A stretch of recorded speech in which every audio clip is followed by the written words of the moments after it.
All right, what is going on, everybody? Welcome back to another day of SaberSim's DFS office hours. Today is Thursday, October 23rd of 2025. Looking ahead here, we have a big 12-game NHL main slate this evening, as well as Thursday night football and a 2-game NBA slate. We also had golf tee off earlier this morning, so good luck to all of you playing some DFS today. Should be a fun day. For those of you who are new here, welcome. My name is Andrew. I'm one of the coaches over here at SaberSim. This is a show where we go over how to use the SaberSim app, answer any and all TFS related questions. Get your questions in one of three ways here. First off, you can get your questions in the YouTube chat by posting them in the chat. You can email us, support@sabersim.com, or third, you can post them in the office hours channel in our Discord server. If you're not in our Discord and want to get access to that channel, there's a link in the description of this video. You also get access to our similar channels, individual sport channels, and you get access to the rest of the SaberSim team. Just can't say enough good things about the Discord. But with that said, we do this show Monday through Friday, 4 p.m. Eastern, and then we do this show on Saturdays at 12:30 p.m. Eastern. So tune in any one of those days and get your questions answered. All right. With that said, let's get SaberSim up on the screen here, and I will get to Sharon in a second.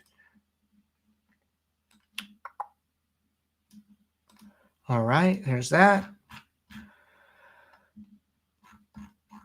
All right, and first question of the day, can you go through how to build a lineup pool of only a particular stack type in NBA Showdown?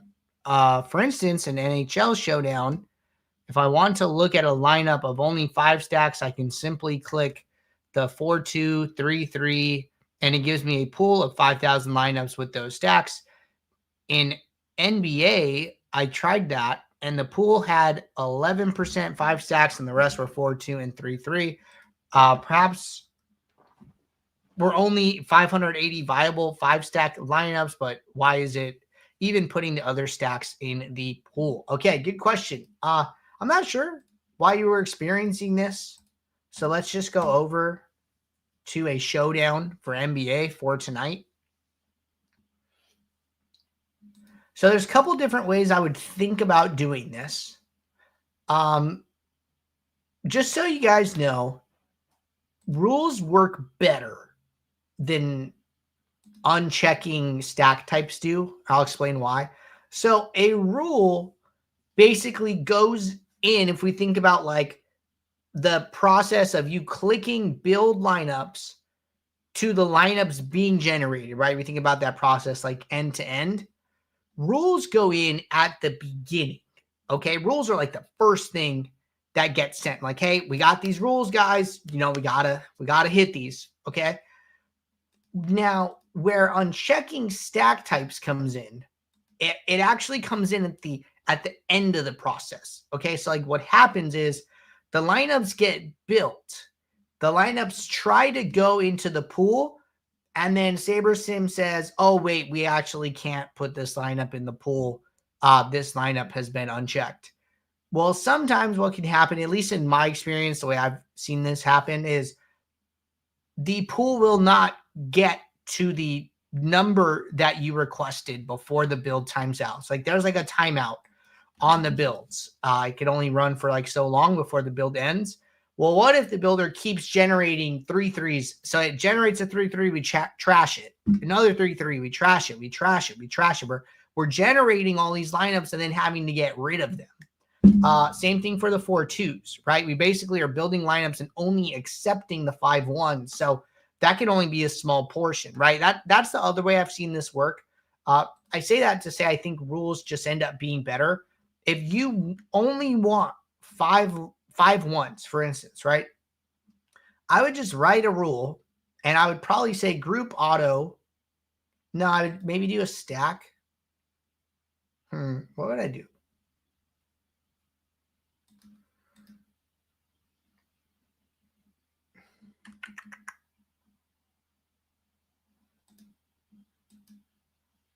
Okay, I think I would just write a rule that says use at least 5 per team and then change position to any. So what this will do is like, hey, I want to use at least 5 players. Actually, I don't think this would work Because I think what would happen if you tried this, what I think would happen is it would try to use 5 players per team, and it might break. So we might have to do this differently. If at least one, no, geez, that wouldn't work either. Okay, let's try a stack rule.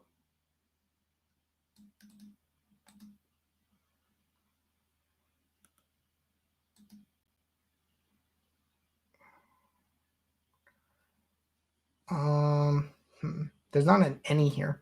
Okay, let's just try this. I don't know if this is going to work, but we're going to try.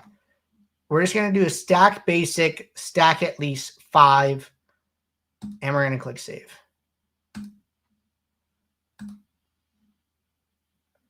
Showdowns get tricky because the player positions are different. They're like their roster positions are captain or utility, but their actual basketball positions are obviously, you know, center, point guard, etc.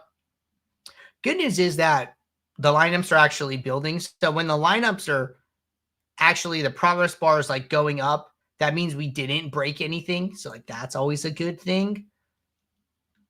I'm going to cut this a little short here. Notice the builder runs a little bit slower when you give it like a restriction like that. That's okay.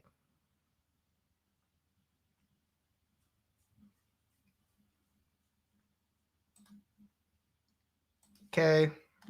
So we generated 253 lineups. And then they're all 5 stacks. So pool is 100% 5 stacks. So it's a very basic rule. I'm glad it worked. Just stack basic at least 5. And then that will give you what you're looking for. I would just do that. I think it'll be way easier than some of your other options. All right. Got a little worried there. Not going to lie.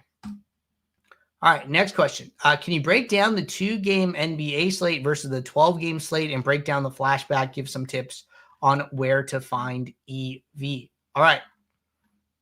Yeah, so as far as like flashback goes, you know, there's I definitely do think it's good to study slates of different sizes, you know, because a 12-game slate obviously plays way different than a 2-game slate does. So like if we were to go back to yesterday, go back to this 12-gamer, and, you know, maybe I look at the large field 150 max, and we'll let this load.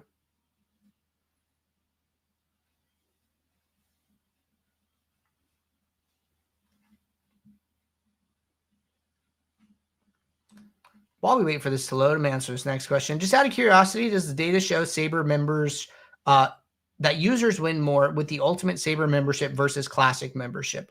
So the Ultimate membership is better in our back testing. Using the contest-specific ROIs to optimize lineups performs much better than using a kind of blanket simple sim ROI. That was something that was very clear in our back testing. Now, the way that we've kind of like positioned these is that, you know, the starter package is like really meant to help you get your first $1,000 win. That's like the big kind of hurdle that you're trying to clear.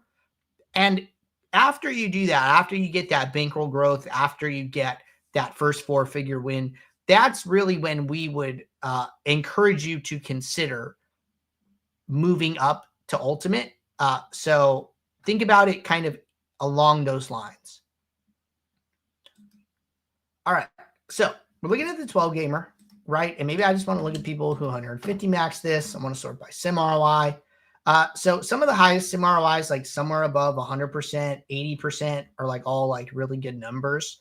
Now, what do we see here? Well, interesting that there is like a little duplication going on here, right? Even on like a big 12-game NBA slate. It was kind of a weird slate, right? Because PJ Washington was like mispriced and he was like 85% owned.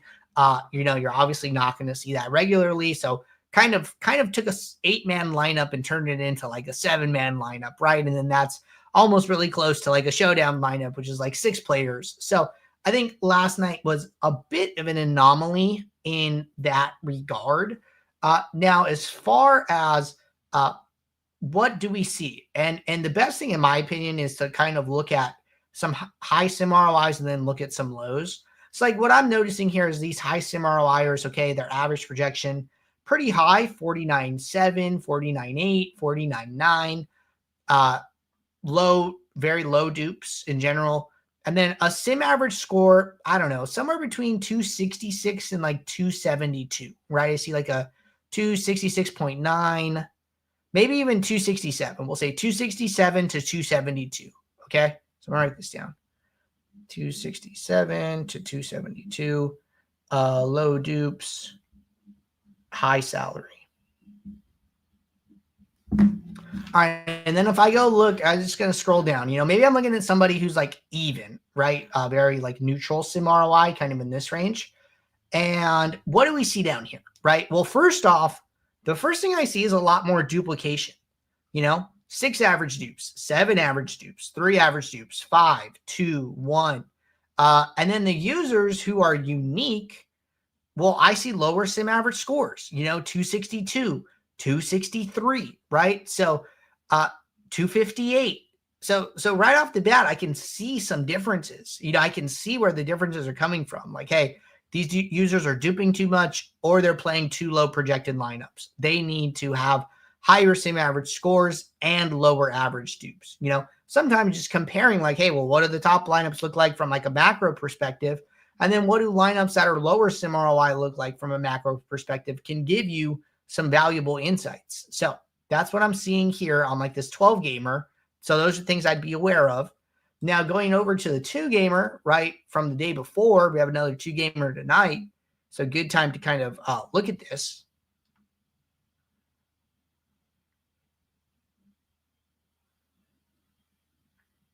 And we're just loading up the 2 gamer.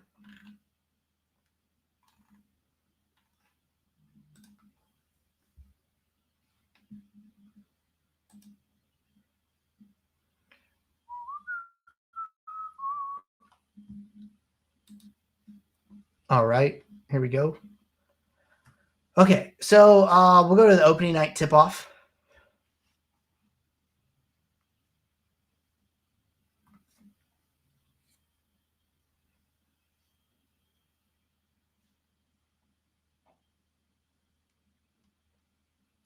And we go to users.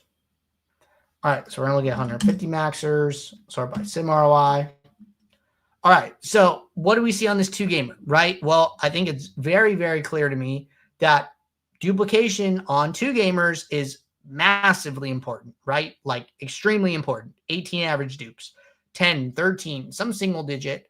And remind you, these are for the best sim ROIs, right? I bet you when we scroll down here that the dupes are just going to increase for the lower sim ROIs, right? So I would be kind of approaching this 2-game slate tonight kind of like a showdown type where I need to be aware of my dupes and maybe my geo mean, maybe my sum ownership, and maybe my salary, right? A lot of these players are still using high salary.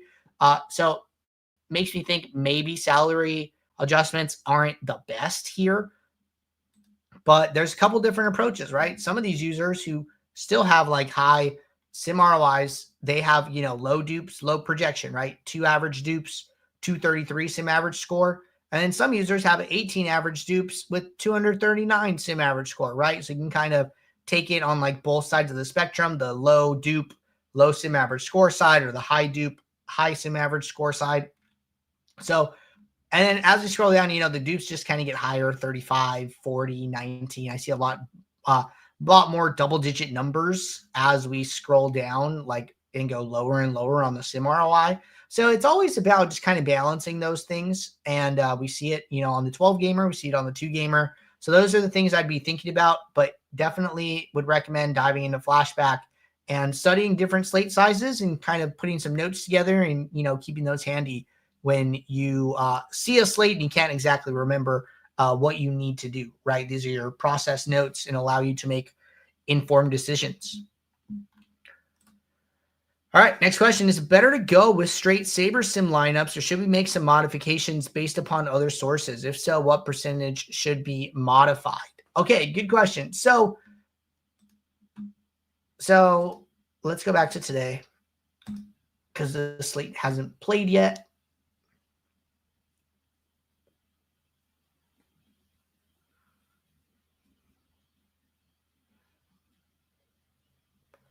And we're just waiting for today's slate to load up.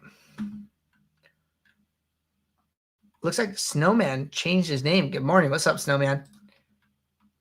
Grant, what's going on, Grant?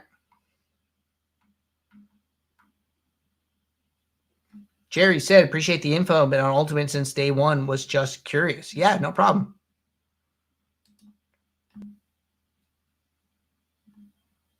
It's kind of a good little nugget. SaberSim is hard to learn, but after you get it, winning will come. There's definitely a learning curve, using SaberSim. We understand that. I think that's why we have this show, 6 days a week to try and help users to answer as many questions, do demos, how to use flashback, right? How to build lineups, like all the different kind of ins and outs. So always, feel free to ask questions, and we have plenty of options about how to do that with support, with the in-app messaging, and hopefully one way, shape, or form we can figure out how to get you an answer to your question that's kind of holding you up. All right. Going back to this. So we'll just do this for NBA.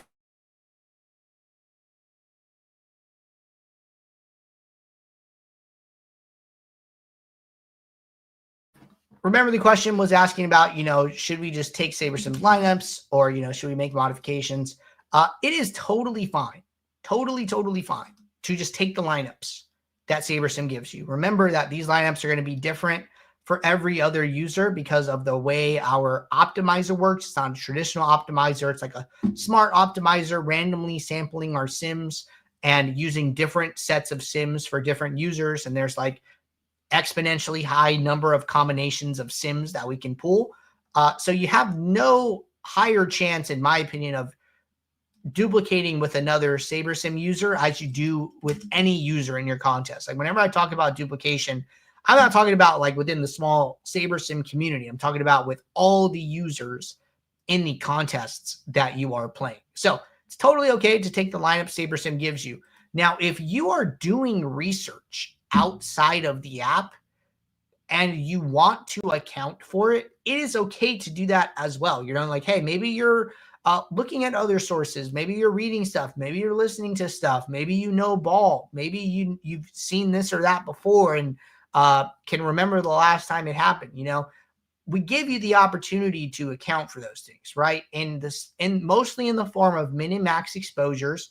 Max exposures, control how many lineups a player is in, like on the high side, like you can lower it, or minimum, you can force players into your lineups. You can also adjust their projections, right? Hey, maybe I think this player is going to do better based on something I read or saw or heard.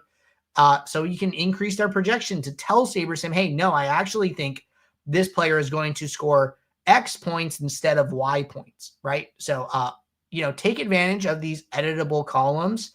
They are there for you to tinker if you want to, or if you don't really have any opinions, right? Just be hands off and let SaberSim do the heavy lifting. That is totally okay as well. All right.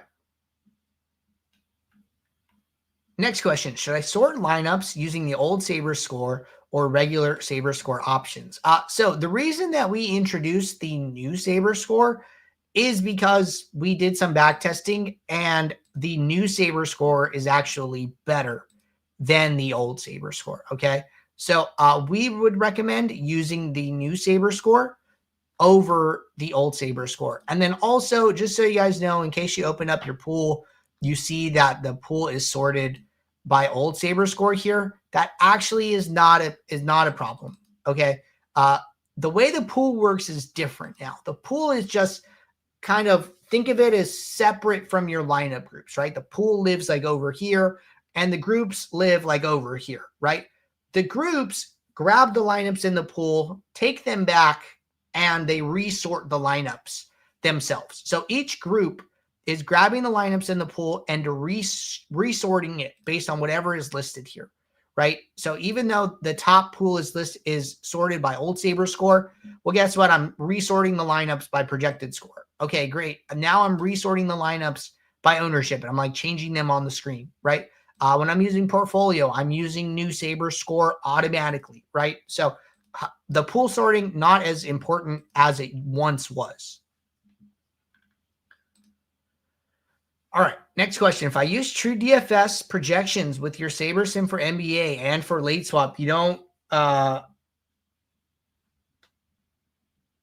okay, so the question is asking about if you use TrueDFS projections, how will that interact with the live projections and the late swap projections? So the way this works is that if you have TrueDFS, Run Pure, Ship It Nation, any custom projections you have, those get used for the games that have not started. So let's do an example, right? We have a 2-gamer tonight. It's perfect, easy.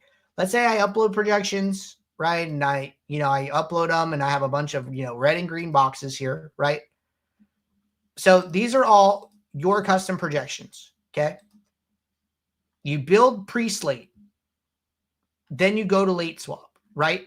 What happens here is that we continue to use your custom projections for the games that have not started. So we are only going to use your custom projections for the Denver Golden State games. And that game hasn't started yet. We will automatically switch over to the live projections for the game that has started. The reason we do that is because you can't change those players anymore, right? You cannot move them in or out of your lineups. They are locked. The live projections are always going to be more accurate because they're taking into account what is literally happening in the game. When Luka scores 40 points in the first half and he's projected for 50, well, guess what? His projection is not 50 anymore. It should be 60, 65, 70, right? So we're going to automatically use the live data for any locked games over any custom projection. So that means it's safe to continue to use your custom projections because you should know that they're only being used for the games that haven't started. All right. If I make a custom metric that combines ownership, projected score, 99th percentile, etc., is there a way of going into past slates and determining how individual lineups scored on your custom metric? Yes, there is. The big thing with this, the big thing to be aware of is going into the contest tab, going to the field lineups column, turning these toggles off. Okay, use live fields, use live sims. When these are active, we're going to use the live data, so it's going to give you inaccurate results. But when you turn these off, and then you go to any past slate and build lineups, you are generating lineups in a pre-slate environment as if the slate hasn't even started. So you can run builds on past slates and test different metrics and things like that. And then the only thing that you want to do is make sure these toggles are off. All right, next question. How do you know when to use the uniques in your build, or is that something you use in particular contests? So we actually don't recommend using uniques.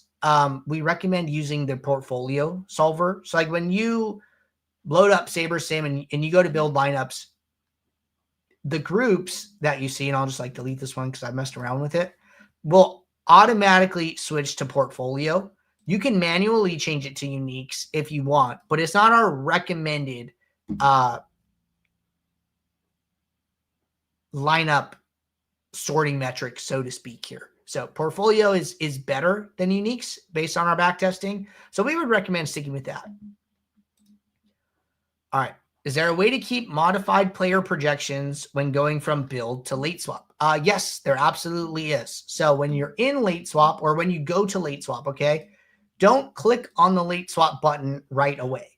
Instead, click on the gear icon on the late swap button, go to this settings section and change this from default to the name of the build that you use. So for most people, it's going to be called build 1 because that's just like the default. So you would open this drop down, select build 1. It'll carry over everything from build 1. It will carry over projection changes, min and max exposures, adjustments to your player pool, rules, filters, slider adjustments, min-max salary adjustments. It literally carries over everything from the player table. It doesn't carry over any filters or anything like that, but it will carry over everything else. So you'd want to take advantage of that. All right. I think we are all caught up here. Appreciate you guys tuning in. I will be back tomorrow, 4 p.m. Eastern for our next show. So until then, everybody, take care. Good luck. Thanks. Bye.